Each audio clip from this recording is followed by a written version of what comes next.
Hey guys, it's Jocelyn. Welcome back to my channel. I know it has been like 9 months since I posted anything, but that is because I just got married in September and I literally spent all of last year planning this wedding. And if you're a bride right now or have ever been a bride, you know the stress, the energy, the time it takes to make a wedding possible. Which leads me to this video. This video, I'm going to be talking about my personal experience with budgeting for a wedding and where I had to nitpick what I wanted and cut back on certain things to help me save as much money as possible. But before we get into this video, please do me a favor and subscribe. I would really appreciate it. Like, comment, share, and I hope you enjoyed this video. Now let's get to it.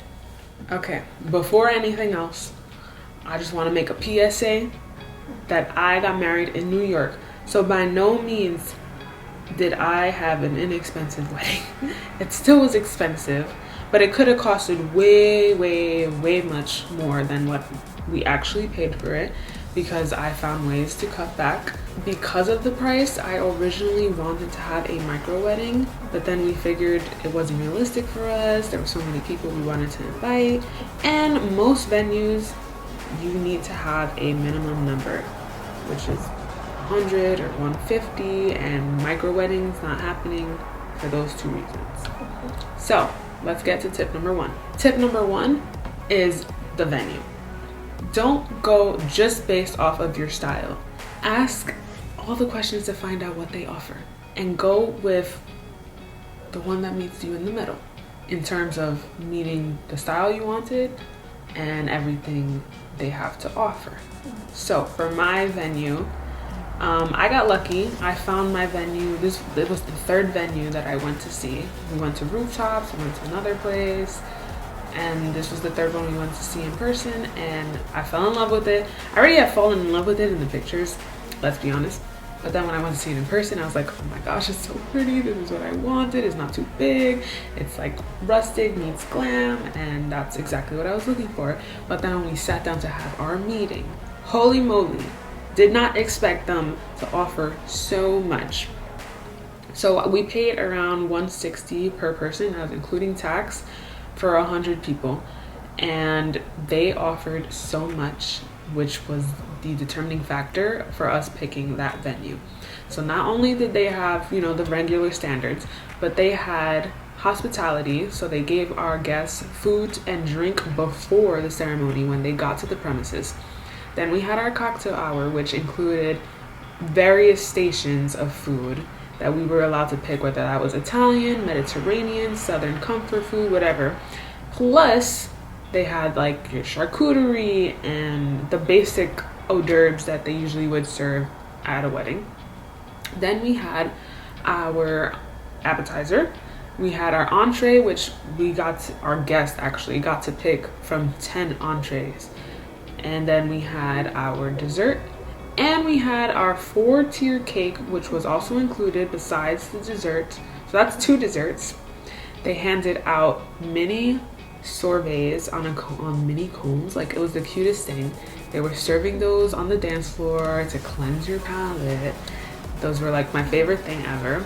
And to top it off, the guests, when they would leave, they got a little bag with New York style pretzels and cookies and something to drink. So all of that food sold me.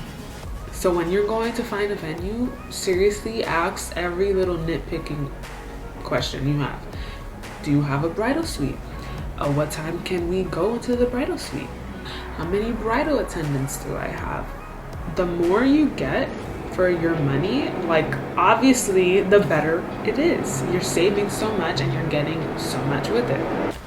Tip number 2 is getting married during the week. I kid you not, there is such a huge difference between getting married on a Thursday and getting married on a Saturday.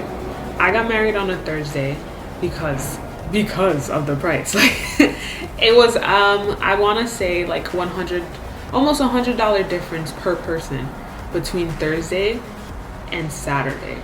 And I know at first I was worried about, what if my guests don't want to come on a Thursday? There's people who work, there's people who have to fly in. what's gonna happen? All these people are not gonna want to come to my wedding because it's on a Thursday. Who wants to do that? But at the end of the day, almost everybody I invited who I was worried about not attending were able to attend. Don't be worried about not having your wedding on a Saturday. Trust me, if you send out your save the dates and your invitation with ample amount of time, then your guests are going to know when your wedding is, and they have enough time to put in with their work, to take off the days, paid days off, whatever. I even had guests who just took the whole day off, the next day off, the week off. They made it a vacation. So it's your day, okay? Don't think so much about your guests because you're just going to overwhelm yourself. Tip number 3 is, I'm going to put it all in one category: entertainment, photography, and videography. Go to showcases in your area. Sometimes your venue will show you when and where showcases are offered. So that's what happened with me. I found my venue and I went to a showcase they offered. Let's backtrack a little bit. I got engaged June 2021 and I started planning in September 2021 for my wedding. Found my venue in September. Knew that they were having a showcase that same month, but I missed the deadline to buy the tickets. So I had to wait all the way till February. Now, I'm going into this showcase with only a venue, no makeup artist, no videography, entertainment, nothing. So when I get there, they're like, are you nuts? You waited all this time? You only have a few months until your wedding? Because I was getting married September 2022 and it's February at this time. But then they found out my tip number 2 of getting married during the week, and they were like, okay, you're fine. You're totally fine because most people want to get married on the weekend. So there's definitely going to be availability. So go to the showcases. And the second half of this tip number 3 is, in those showcases, you want to find the companies that offer the most again. So the company I ended up going with, the main reason I went with them is because their whole company had entertainment, photography, and videography. And if I booked all of them through that one company, then I got a discount. So that is exactly what we ended up doing. We got a huge discount. And not only did we get a discount, we got included in their package was engagement shoots, was an album, was 2 parent albums, which is like a smaller copy of our album. We got a flash drive that included all of our pictures, and we had access to the online portal where we could download the pictures directly to our computer before even receiving the flash drive. We got free thank you cards to give to our guests, months after, so we didn't have to go create our own thank you cards or hand fill out our own thank you cards and send it to everybody. They did that for us. And we got all of our raw footage, of course. We also have a trailer and a 20 to 25 minute long video of our wedding. All of that was included. Was it expensive? Of course it was expensive. It's New York. Try finding photography in New York if you don't have a hookup and you have to go through a legit company. Try finding it for cheap. It's not gonna happen. But you have to do what you have to do. It's your wedding day. You gotta have it documented, of course. So this was the best we could find, and everything turned out great. I was super happy that we were able to get discounts off because we were booking through the same company. So keep that in mind when you're figuring that out. Tip number 4 is invitations and save the dates. Yo, you do not have to spend hundreds of dollars on these things. It's ridiculous how much they charge for invitations. Thank God for TikTok. I saw a TikTok where a girl ordered invitations as postcards on an online website. That's exactly what I did. I created my invitation on Canva, which was free. The only thing I paid for was one graphic that cost $1. So to create it was $1. Then you download the Canva file. I went on Vistaprint. I went to postcards. I uploaded it on there. Ordered it as a postcard. Same thing with the RSVP card. I ordered it as a postcard. And that's it. And it came out to maybe The invitations were maybe around $50. I don't remember what the RSVP were, maybe like 40. But when I received them, the corners on my invitation, on like 5 invitations actually, were a little bent. So I complained. I was like, can I get some type of compensation? They said, keep them for free. So my invitations actually ended up being free. And my save the dates, same thing. I didn't order it through Vistaprint. I believe the company I ordered it was from Magnet Street. I'm pretty sure. I did magnets for my save the date. I took the pictures myself because, like I said before, I was late in booking my photographer, so I hadn't taken my photo session yet for my engagement photo shoot. So I took my own photos to use for my save the date, made it on Canva, uploaded it to the Magnet Street company website, and ordered it like that. And those were around $80, but it's magnets. Like, come on, how much better can you do? You really can cut corners on invitations and still have them look like quality invitations. Tip number 5, shop on Black Friday. I cannot emphasize that enough. If you have enough time where you can do that, like I said, I started planning my wedding September 2021 and I was getting married September 2022. So November was right there. November was 2 months after I started planning. And I hit jackpot with Black Friday. Anything you need to buy, decor, if you already know what you want your decor to look like, shop for Black Friday. But the number one thing that I could say to shop for on Black Friday is bridesmaids dresses. So I got my bridesmaids dresses on Azazi, and prior to doing so, I went on different websites and I ordered different swatches. Some of them you can get like 3 swatches for free, and then you have to pay for the rest, and they're usually like $1 per swatch. It's super cheap. I have so many swatches. Like, I had like 20 swatches because I was trying to find the right color for my bridesmaids dresses, and then all the complementary colors that like our parents can wear, our family members, or just like how I'm going to organize the decor. But back to Azazi. Azazi had Black Friday sales. Azazi dresses are already cheap. They already run from like, most of them are like 70 to 80. Black Friday knocked that down. My sisters got their dresses on Black Friday and they paid like $50. Like, I'm pretty sure one of them paid like $50. Also on Black Friday, you can also shop for your bridesmaid boxes, your groomsmen boxes, your little thank yous, like thank you gifts that you want to give your parents and your family and the bridal party. Like, all these things add up, especially if you have a big bridal party or a big family that helped you out with the wedding. I'm sure you want to show your gratitude, but not at the expense of your wallet sometimes. And so Black Friday is going to help you out there. Tip number 6 is another big one. And some brides either don't know about this or don't want to do it because they think they won't have any luck, which I thought that was going to happen to me. But tip number 6 is shopping these sample sale dresses. Do it. That's all I have to say. Do it. End the video. End the video. I'm just kidding. Don't end the video.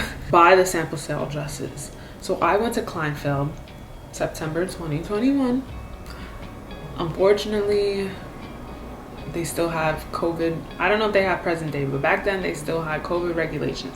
So I can only bring my mother with me. You can only have one person. You have to wear a mask. It's freaking hot in there trying all these dresses. I was sweating, but I still found my dream dress. I had to video chat with whoever I wanted to see, like my grandmother, my aunt. Well, unfortunately they moved, so I couldn't even experience trying on dresses with them anywhere anyways. So I guess the one person worked out. So in sample sales, a lot of people do try to go, so you have to book that appointment as soon as you can before they start running out of dresses. 1. 2, be prepared. Bring scrunchies, put your hair up, bring the right bra, bring the right undergarments. Be prepared to try on all types of dresses. 3, you have 1 hour to do all of this. You have 1 hour to find the dream dress, and it is possible because I did it. So when I went, I tried on about maybe like 8 dresses, like 6 to 8 dresses. And the dress I ended up getting was the second dress that I put on, and I like fell in love with it almost from the beginning, but it didn't exactly fit me because it's a sample sale dress. You kind of get what you get. in that sense. Like, if you find a dress that's almost your size, it doesn't exactly fit, you're gonna have to get it altered. Luckily, my grandmother did that for me. I didn't have to go to an actual seamstress and pay hundreds of dollars, even thousands maybe, because my dress was like beaded everywhere. It would have cost a lot of money. Luckily, she was able to tweak it a little bit. I tried to maintain the similar weight I was when I tried on the dress and get garments that didn't alter my body shape too much, so that we didn't have to do too much to it. It did have giant holes in it, which she was able to repair, and I was super scared that that was not going to be possible. I was a frantic pride, but it happened. And all I paid was $500 for my dress, and it was a Panina Tournée dress. Okay, it was a original price of like $600, and then I got it for $500. Are you kidding me? And I absolutely fell in love with it. Unfortunately, I made the terrible decision. I say terrible because I regret it now. I bought a second dress another time that they had a sample sale, because I didn't want my husband to see me in my ceremony dress, which is the Panina Tournée dress. And we had to cut on time to take photos, so we didn't want to cut into our cocktail hour to take photos. So we did a first look and we took photos prior to the ceremony. So I bought a second dress because I wanted him to see me in my ceremony dress when I walk down the aisle. And I regret doing that because most of my pictures are now in the second dress that I bought, and now not my favorite dress. So that's another thing you want to think about. Maybe if you don't care about traditions, then wear one dress, do the first look, whatever. I should have done that. If I could go back, I would. Second dress was still cute, still bought it at a sample sale. It cost $800 or $900. Again, it was like more than 50% off. These dresses, it's ridiculous how much you can save on the sample sales. They also do sample sales for veils and stuff, but I didn't like that because the veils I was trying on were still $100 and up. Some of them were broken, and I would have had to take them home with giant holes in it, and I wasn't going to do that. But you know what I did do? I bought my damn veil off of Shein. I paid $11 for my veil, and the quality was, and I know Shein be in hot waters, but at the time, you know, Shein was coming in clutch, okay? So get your veils. You could buy a super cheap veil on Amazon too. I didn't really care about my veil, which is why I was totally fine with buying an inexpensive veil. I didn't want anything fancy. I wanted the plainest, simplest veil possible, and I got mine for $11. Long, cathedral, dragging on the floor veil, $11. And also my hairpiece that I wore that day, I made it myself, and I used pearls and beads that were on my mom's wedding dress to make my hairpiece. I made two actually. The first one I didn't like too much, remade it. Second one was so much better. All right, we're coming down to the wire now. Only got 3 more tips to give you. We're at tip number 7, which is rings. Wedding bands. Sometimes you can find deals to get both wedding bands for a cheaper price, or you can hit the stores when they are throwing sales. So be aware of sales. Sign up for their credit cards. You can cancel them afterwards, or you could just like never use them again. You can sign for their credit cards, their black cards. You can save money like that. They give you discounts. Always buy warranty. Find outlets. I got my husband's wedding band at a Zales outlet, and it turned out not way cheaper, but it was cheaper than if I would have bought it at a regular Zales store. So be aware of all those things. Sign up for emails for the stores, jewelry stores. It'll help. Tip number 8 is your wedding favors. Don't spend a lot. You already spend so much money to have your guests there. No offense. They don't need to have some fancy schmancy wedding favor. Also, most people don't even care. Like, you're gonna give them something with a little picture and you spend so much time and money. That is going straight to the garbage. They don't care. What they care about is to take something home that they can eat or that they can use. I didn't do either of those. My venue was already sending them home with pretzels and cookies, and we provided stickers to put on the little baggies that say like J and A and the wedding date. So why was I going to spend more money? What I did do was I took the time to personally write everybody a thank you note. Every single person there got a little thank you note from me and my husband. And to give it a little pop, I bought fabric from Azazi. It was $10 for a yard of chiffon fabric, same color of my bridesmaids dresses, and I put a little on each note. That was like also used as their place cards, and it tied in all the decorations because it had a little color to it, which leads me to my grand finale tip. Tip number 9: centerpieces, bouquets, and florals. For the love of God, don't spend your money on real flowers, please. If that's your thing, I'm not shaming you, because I 100% my whole life grew up saying I am gonna get real flowers. If that's the last thing I do in my wedding, I'm gonna have real flowers. That's the only thing I need. Flowers, flowers, flowers. My whole budget is gonna go into flowers. Lies. Because here in New York, you can spend $3,000 plus on just centerpieces and your bouquets. Not even ceremony decorations, like not even including ceremony decorations. It's a lot of money.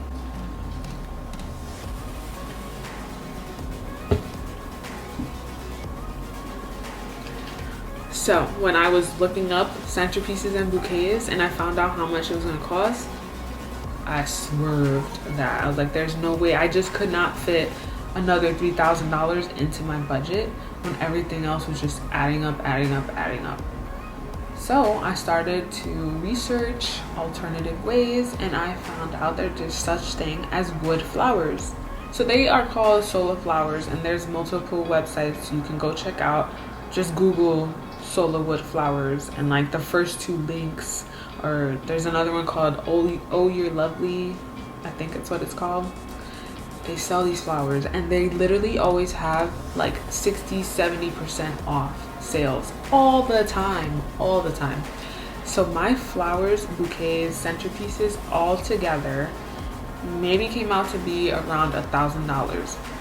And the only reason it came out to be $1,000 is because last minute my centerpieces were made, like literally days before my wedding. The same week of my wedding, we were making centerpieces, because my original plan was to go to the park that I live near and pick a bunch of pampas, which I did start doing, but then I procrastinated and ran out of time, and then the pampas was no longer in season, so I couldn't get it for free anymore. So I was forced to buy on Amazon pampas. But solar flowers are the key, and they look so realistic. So I have my bouquet here and my bridesmaid's bouquet.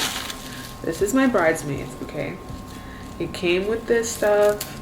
You could buy you can't see, but each flower is glued onto a green floral wire, and it's easy to do. All of these flowers, except for the beige ones, I individually dyed all these flowers with the help of my husband, my mom, and I think maybe my sisters helped maybe once, but for the most part my mom, myself, we are the ones who dyed all these flowers, and I had like 500 flowers. I didn't even end up using all of them.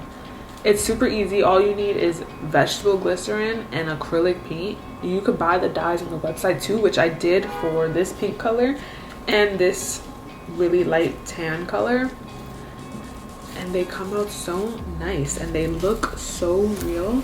And then I bought bunny tails on Etsy, some pampas on Amazon.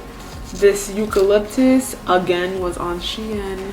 Don't kill me for it, but it was cheap. Pretty. Now I'll show you my bouquet.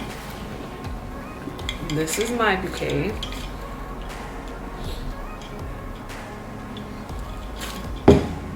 Which my mother was able to make the day before my wedding. I was off to the hotel and I still didn't have a bouquet done.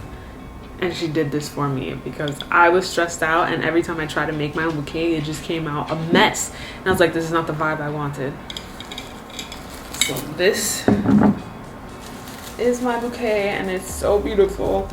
And everything was from solar flowers This is from Michael's. There's more eucalyptus from Shein.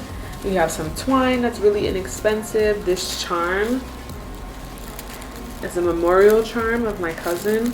I added the blue to make it like my something blue and also be a memorial charm. And I bought the charm on Amazon. It was like $10 for a pack of 5 or 6. I printed the picture myself. I glued the glass on top myself. And again, the pampas is the last minute pampas that we had to buy on Amazon. And my centerpieces is the same thing. All the pampas, the eucalyptus, the solar flowers, it was the same process.